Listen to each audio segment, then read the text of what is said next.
많은 부분에서 이 시대는 종교가 지금 자유가 허락이 되고 있는 것을 볼 수 있습니다만, 그럼에도 불구하고 지금 지구 곳곳에서는 종교 탄압이 여전히 이어지고 있는 것을 우리는 발견하게 되어집니다.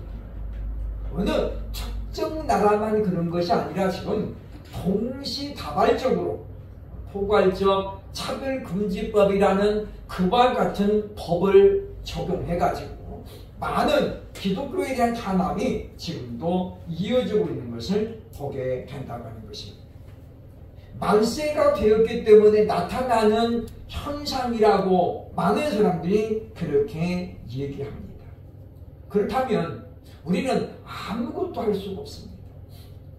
그러나 우리가 아무리 말세에 나타날 현상이라고 하더라도 우리는 이러한 시대에도 우리가 하나님 앞에 복 있는 자로 살려고 몸부림을 쳐야 되겠다라고 하는 것입니다. 한국교회도 지금 예외가 아닙니다. 알게 모르게 지금 많은 부분에서 압박이 조여오고 있습니다. 극단적인 이기주의가 지금 한국교회에 판배해 있습니다. 우리 교회만 안 하면 되지 뭐. 나만 안 걸리면 되지.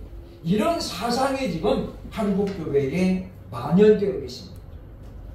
우리가 말로는 예수님이 교회의 머리이고 교회는 하나다라고 말하지만은 그렇게 말하면서도 생각을 그렇게 하는 사람은 거의 없습니다. 이 교회가 죽어야 우리 교회가 살아. 지금 이런 식이잖아요. 그래서 성도들을 쟁탈하는 그런 양상이 지금 오래전부터 한국교회에 자리 잡고 있습니다. 그걸 우리는 부흥이라고 말합니다만은, 그러나 과연 우리의 아버지 되신 하나님 보실 때에 과연 그것을 부흥이라고 말할 수 있을지 우리는 생각을 해야 된다고 하는 것입니다. 교회사를 보면 교회는 항상 고난과 핍박을 받으면서 성장해 왔습니다. 교회를 없애려고 할수록 교회는 오히려 더 끈질기게 살아남았던 것을 교회사는 우리에게 보여줍니다. 그러나 지금 우리 교회가 당하고 있는 위기는 그때의 고난과는 지금 차원이 다르다는 것이 참 큰 우려가 될 만한 문제라고 볼 수 있습니다. 그렇다면 왜 우리의 신앙의 선조들은 그와 같이 죽음도 불사하면서 교회를 지키고 하나님 말씀을 지키려고 애썼을까요? 그것은 그들에게는 부활신앙이 있었기 때문입니다. 나는 길이요 진리요 생명이니 라고 말씀하신 예수님께서 나를 믿는 자는 죽어도 살겠고 라는 그 말씀을 그냥 액면 그대로 믿었어요. 그래, 우리는 반드시 주를 위해서 살면 다시 부활할 것이라는, 누구처럼요? 예수 그리스도처럼. 그런 부활신앙이 있었기 때문에 6.25 전쟁 때도 많은 목사님들이 예배당을 지키느라고 남한으로 내려오지 않았습니다. 다들 피난을 가는데 1.4.5태 때 넘어오는데 목회자들은, 그리고 뜻있는 장로님들은 예배당을 지켜야지, 교회를 지켜야지, 그렇게 남았다가 무차별 순교를 당했음을 우리 한국교회사는 분명하게 일러주고 있다는 것입니다. 물론 그때 이제 남쪽으로 내려와서 남한에서 큰 교회를 하고 한국교회 부흥에 이바지한 사람들도 분명히 있습니다만은, 교회는 이와 같이 항상 어느 나라를 막론하고 고난과 핍박을 받으면서 그러면서도 승리해 왔음을 우리에게 알려주고 있다는 것입니다.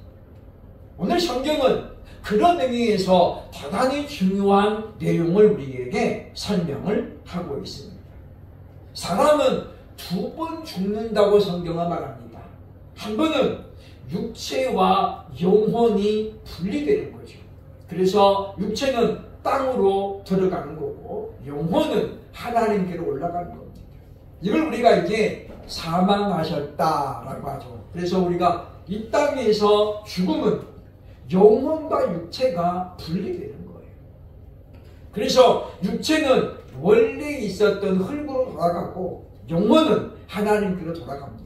그리고 두 번째 사망이 있지요. 그것은 예수께서 다시 오실 때에 그때 이제 예수님이 받보좌 심판을 하게 되는데요. 그때 죽었던 모든 영혼들이 다 깨어납니다. 그래서 바로 심판을 받게 되죠. 그러면서 이제 믿음으로 살았던 사람들은 하나님의 나라로 가게 되고 믿지 않고 죽은 영혼들은 영원한 불못에 지옥으로 던져지게 되는 것을 바로 둘째 사망이라고 말합니다. 그런데 오늘 성경에 보면 이 둘째 사망이 없는 사람, 둘째 사망의 권세가 미치지 못하는 사람들이 있다라고는 성경은 분명히 말씀하는데 그들이 바로 누구냐면 첫째 부활에 참여하는 사람들이다 라고 우리에게 말씀해주고 있다고 하는 것입니다. 그렇다면 첫째 부활에 참여하는 사람들은 과연 누구일까요? 첫째로 오늘 본문 4절을 보면 예수님을 증거하다가 순교한 사람이라고 우리에게 알려줍니다. 4절은 이렇게 시작합니다. 또 내가 보좌들을 보니 거기에 앉은 자들이 있어 심판하는 권세를 받았더라. 여기 보면 지금 심판하는 권세를 가진 자들이 어디에 앉아있냐면 보좌에 앉아있습니다. 보좌는 뭘 얘기합니까? 하나님께서 앉아 계시는 의자예요. 우리가 예전에 보면 대통령 왕이 앉은 의자를 우리가 의좌라고 그랬죠. 의좌.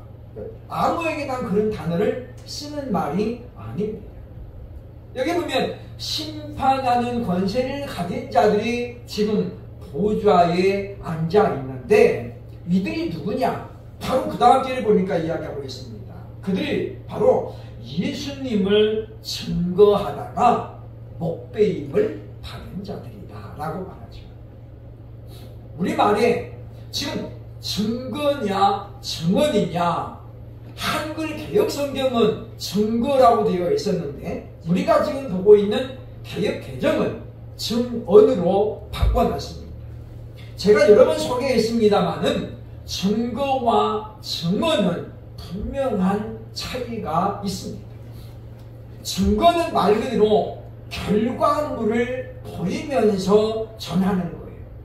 그러니까 자신의 인격이 달라졌음을, 내가 이렇게 예수를 믿고 나서 변화되었음을 보이면서 전하는 것이 증거이고, 그런 것 없이 그냥 말로만 전하는 것을 우리가 증언이라고 보는데, 이 결정적인 하나의 단어가 어찌 보면 지금 한국교회의 영적인 상태를 잘 보여주고 있다고 볼 수 있습니다. 한국교회는 언제부터인가 지금 변화 없는, 열매 없는 그냥 증언만 하고 있는, 말로만 하고 있는. 그러다 보니까 옆에 교회가 어려움을 당해도 사람들이 어떻습니까? 나서지 않습니다. 마치 니네가 믿는 하나님하고 우리가 믿는 하나님 달라. 그런 것처럼 지금 인식이 되어 있다라고 볼 수 있다라고 하는 것입니다. 그러나 지난주에 말씀드렸습니다만은 성화는 바로 열매를 이야기합니다. 우리가 예수님을 믿음으로 말미암아 우리가 열매를 맺지 아니하면 주님 그랬지요. 분명히 이것을 찍어 불에 던져버릴 것이다. 열매 맺지 않는 가지는 아무짝에 쓸모가 없다는 거예요. 그럼에도 불구하고 오늘날 우리는 이 열매를 너무 지금 등한시하고 있습니다. 그냥 증언만 하는 것으로 만족한다는 거죠. 열매 없이, 결과 없이 아무것도 안 보이는데 우리가 그렇게 증언만 해가지고는 우리는 순교자의 반열에 절대로 들어갈 수 없을 뿐만 아니라 첫째 부활에 참여할 수가 없다는 것은 분명히 기억을 해야 할 것입니다. 교회사에 보면 예수님의 12사도는 전부 다 순교했습니다. 마지막 최후에 남아있었던 사도 요한은 바로 반모섬에 유배를 갔는데 그 제목이 뭐냐? 바로 예수님을 증거하는 거였어요. 그래서 요한계시록 1장에 보면 9절에 보면 요한은 자기를 이렇게 소개하고 있습니다. 나 요한은 너희 형제이고 예수의 환난과 나라와 참음에 동참하는 자라. 어떻게 동참했느냐면 하나님의 말씀과 예수를 증거하였으므로 라고 이야기하죠. 그러니까 우리가 하나님의 나라에 동참하는 방법이 뭐냐면 하나님의 말씀과 예수를 증거하는 삶을 사는 것이 바로 하나님의 나라에 동참하는 것이라고 요한은 우리에게 알려줍니다. 그러니까 그것 때문에 요한은 지금 반모라는 섬에 유배를 가 있는 거예요. 제가 강화도에 가보니까 옛날에는 강화도가 이렇게 멀지 않았기 때문에 보면 한양에서 죄를 지으면 강화로 많이 유배를 보냈습니다. 그래서 철종의 무덤도 강화에 있고 철종도 보면 그곳에서 유배를 갔잖아요. 또 많은 왕족들이 사실 강화에서 유배를 가가지고 거기서 사망했던 적이 많이 있습니다. 그래서 그 강화 토백이들은 그 말투가 대단히 이상합니다. 그분이 그 설명하더라고요. 그렇게 된 연유를 보면 그게 뭐냐면 양반들이 유배를 오니까 이제 주인이 되잖아요. 그렇죠? 그래서 강화도 도민들이 볼 때에 양반인데 그리고 벗어나쳤는데 말을 놓자니 왠지 모르게 좀 찜찜하고 그렇다고 해서 주인인데 꼬박꼬박 존댓말을 쓰는 것도 좀 어색하잖아요. 그렇죠? 그래서 사람들이 말을 다 잘라먹는 거예요. 그리고 뒤에다가 존댓말도 아니고 반말도 아닌 약간의 욕설같이 말을 해요. 밥 먹었을까? 뭐 이렇게 어디 갔다 왔을까? 그 누가 들으면 욕이에요. 근데 뭐냐면 그게 강화도 토백이들 발음이라는 거예요. 그러니까 제가 볼 때 목사님이 그걸 이야기하면서 뭐 욕을 해서 우리 얼굴이 다 변했어요. 그죠? 그때 그분이 금방 또 있다가 이제 말을 설명을 하더라고요. 그게 강원도 강화 토백이들이 쓰는 말이에요.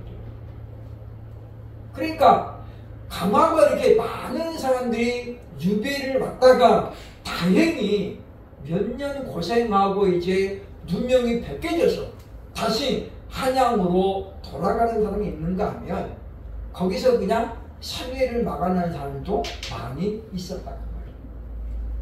그래서 우리는 그걸 보면서 참으로 요한도 마찬가지입니다. 그 반모섬에 유배를 가가지고 홀로는 나올 수도 없는 거예요. 그는 자신이 무슨 죄명으로 유배를 갔는지를 분명하게 설명을 하는데 하나님의 말씀과 예수님을 증거했기 때문이라고 우리에게 말해주고 있다고 하는 것입니다. 그렇다면 오늘날도 마찬가지입니다. 현재도 우리가 하나님의 말씀과 예수님을 올바로 증거하면 우리는 고난과 핍박을 받게 되어 있습니다.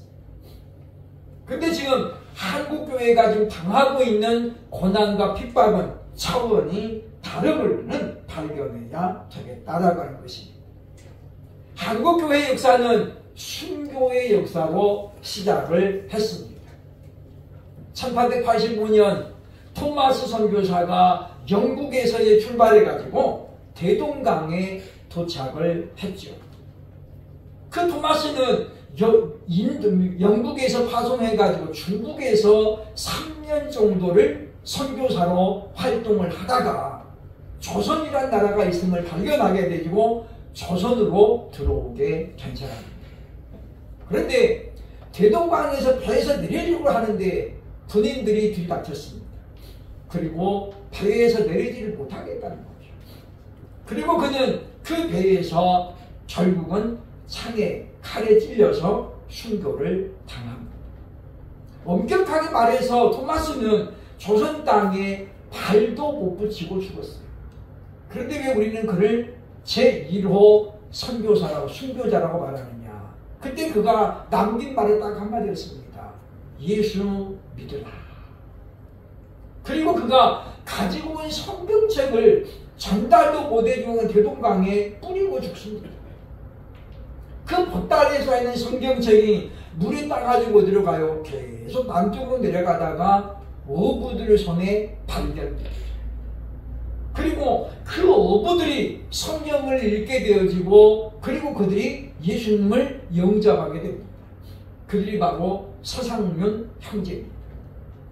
그러니까 토마스가 그냥 말 한마디 못하고 누구에게도 복음을 못 전하고 죽었지만 그가 대동강에 흘린 그 순교의 피는 한국교회를 존재하게 만들었고 한국의 교회가 태동하게 만들었다라고 하는 것입니다. 그러면 우리는 그가 남긴 그와 같은 순교의 발자취 위에 한국교회가 이만큼 성장했음을 부인할 수 없다라고 하는 것입니다. 그러므로 토마스의 순교는 많은 사람을 변화시켰고 그리고 당시 그를 찔렀던 사람을 하나님은 결국 그에게 복음을 영접하게 했음을 우리에게 알려주고 있다는 것입니다. 그러므로 순교자는 이와 같이 말과 행실의 열매를 통해서 예수님을 증거하는 사람인 것을 분명히 기억하고 우리도 이와 같이 순교의 각오를 가지고 살아가는 복된 심령들 될 수 있기를 주의 이름으로 축원합니다. 둘째로 첫째 부활에 참여하는 자들은 누굽니까? 오늘 4절에 보면 하나님의 말씀 때문에 목배임을 받은 자를 이야기합니다.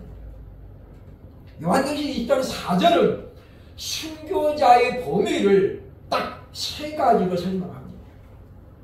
한때는 우리 사람들이 순교자를 너무 범위를 넓혀 나가지고 그냥 누구든지 그냥 죽으면 순교를 했다고 그랬어요. 근데 그것은 우리 생각일 뿐이에요. 성경은 순교자의 범위를 딱 지정을 해주고 있는데 첫째가 바로 예수님을 증거하다가 죽어야 돼요. 두 번째는 뭐냐면 하나님의 말씀 때문에 목배임을 받아야 순교자라고 볼 수 있다라고 하는 것입니다. 본문에 말씀대로 하나님 말씀 때문에라는 말은 무슨 말이냐면 하나님의 말씀대로 살다가 하나님의 말씀을 지키려고 하다가 죽은 자를 이야기하고 있다라고 하는 것입니다. 초창기 기독교에는 하나님의 말씀대로 사는 것 때문에 많은 고난을 받아야 했습니다. 우상을 섬기지 말라는 그 하나님 말씀을 지키려고 사람들은 제사를 지내지 않았습니다. 그 결과가 무엇입니까? 제사를 안 지냈기 때문에 당시 교회를 향해서 사람들은 이야기했습니다. 조상도 모르는 무례배들이라고, 아주 그냥 천박한 것들이라고 교회를 그렇게 비난했습니다. 그러나 그들이 그렇게 귀하게 여겼던 조상 숭배, 오늘은 어떻습니까? 예전에는 자정이 돼야만이 제사를 지냈어요. 왜냐? 자정이 돼야 조상님의 혼령이 찾아온다라고 믿었기 때문이죠. 요즘은 자정에 제사 지내는 사람은 열에 하나도 없습니다. 그냥 다 8시에 드리고 9시에 드리고 그냥 지 마음대로 드려요. 그리고 음식도 예전에는 정확하게 동쪽에 놓는 거 따로 서쪽에 있는 거 따로 정확하게 했는데 요즘은 그거 아는 사람도 별로 없습니다. 그냥 엉망진창, 자기들 마음 편하려고 드리는 것이지. 그리고 요즘 농협에서는 제사도 대신 드려주잖아요. 돈만 되면 자기들이 그냥 음식 차려가지고 그래서 제사 드려줘요. 지금 자네들 어디가 이제 다 놀러 가요. 그게 조상 숭배입니까? 자기들도 지금 그렇게 안 하잖아요. 문제는 교회가 지금은 그런 거룩함을 지금 다 잊어버리고 있다는 거예요. 하나님의 말씀 때문에 일어나는 변화를 오늘 우리가 찾아보기가 어려워졌다라고 하는 것입니다. 과거에는 마을에 교회가 생기면 분명한 변화가 일어났어요. 왜냐? 첫째, 술을 끊잖아요. 그러니까 술 먹으면 뭐가 일어나요? 싸움이 많이 일어나요. 옛날에는 그래서 시골에 잔치하면 꼭 싸워요. 그죠? 싸움으로 끝나. 그런데 교회가 들어오면서 사람들이 술 먹지 말래. 성경에 보니까 술은 쳐다보지도 말라고 그랬대. 그래서 예수를 믿으면 당연히 어떻게 사람들이 술을 끊어야 되는 줄 알았어요. 그리고 도박이 얼마나 많았습니까? 저희 어렸을 때도 보면 겨울에는 동네 사람들이 할 일이 없으니까 중간에 집집마다 모여가지고 화투를 해서 지금도 저는 그거 잘 모릅니다만 무슨 화투 종류도 굉장히 많았어요. 고스톱은 제가 중학교 때부터 생긴 것 같아요. 그전에는 고스톱도 없었어요. 그때는 무슨 뭐 여러 가지 뭐 도리지꽃땡이라든지 이런 것들 많이 있었는데, 그러니까 사람들이 밥 먹으면 어떻게 그걸 모여가지고 다 이걸 쳐다보고 있는 거예요. 그러나 복음이 들어가면서 사람들이 이제 어디로 갑니까? 교회로 나가게 되면서 그런 어떤 움직임들이 많이 없어졌다는 거예요. 그 대신 그런 것들이 없어지고 교회가 들어서 뭐가 되겠습니까? 학교가 생겼습니다. 병원이 들어섰습니다. 많은 사람들이 달라졌습니다. 공장이 들어서고 일하기를 시작했다라고 하는 것입니다. 그러면서 많은 사람들이 바로 그렇게 복음을 따라 살기 위해서 순교했음을 한국교회는 우리에게 증거해주고 있다고 하는 것입니다. 6.25 논란이 이제 먼 이야기 같습니다만 그래도 아직도 6.25를 경험했던 사람들이 상당수 생존해 있습니다. 어찌 보면 그것이 다행이기도 합니다. 왜냐? 1.4 우퇴 때 보면 믿음을 지키려고 했던 사람들의 간증을 우리가 지금도 들을 수 있기 때문이죠. 방배동에서 우리 장로님은 참 이 20대인가 30대 6.25를 만났는데 마침내 이분이 이제 이북에서 농장을 하다가 다 묻어놓고 도자기 같은 거 다 땅에 묻어놨대요. 다시 우리가 올 것이니까. 그래서 땅에다 다 묻어놓고 이제 1.4 우퇴 때 데리고 아들들 데리고 나온 거예요. 피난을 가다가 주일날이 돼서 주일날.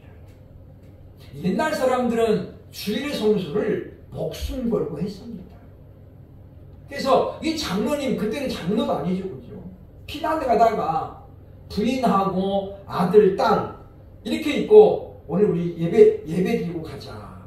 지금 이 북쪽에서는 뭐가 나와요? 지금 중국인들이 개입해가지고 막 총탄이 쏟아지는 거예요. 한 발자라도 더 도망가야 되는 이분은 뭐요? 주일 예배 시간이 딱 걸리는 거예요. 우리 생각에는 이분 지금 목숨이 달려있는데 무슨 이게 급하냐. 가서 하면 되잖아, 가서.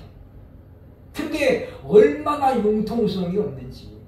이분은 뭐요? 그 부인하고 애들 둘 데리고 도망가다가 예배 드리는 거예요. 그래 가다가 같은 교 성도들을 만난 거예요. 아니 지금 뭐하고 있냐고. 지금 총 들고 쫓아오는데 여기 이러고 앉아있으면 안 된다. 빨리 도망가자. 우리 예배 드리고 가겠습니다. 그리고 이분들은 예배 드리고 있는 거예요. 예배를 마치고 그리고 이제 갔더니 한 발짝이라도 먼저 가야 된다는 사람들은 가가니까 어때? 아프니까 다 죽어 있는 거예요. 이분들은 3, 40분 늦게 출발했기 때문에 살아남은 거예요.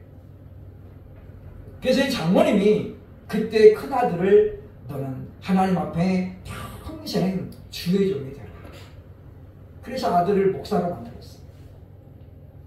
원래는 이분이 이 화훼, 꽃잡이 사는 그 화훼 농장을 하고 또 돌을 만들어 파는 그런 돌장사를 했는데 아무래도 하나님이 원하는 일이 아닌 것 같다. 그래서 아들을 목사로 만들어서 그 아들이 방배동에서 목회를 했습니다.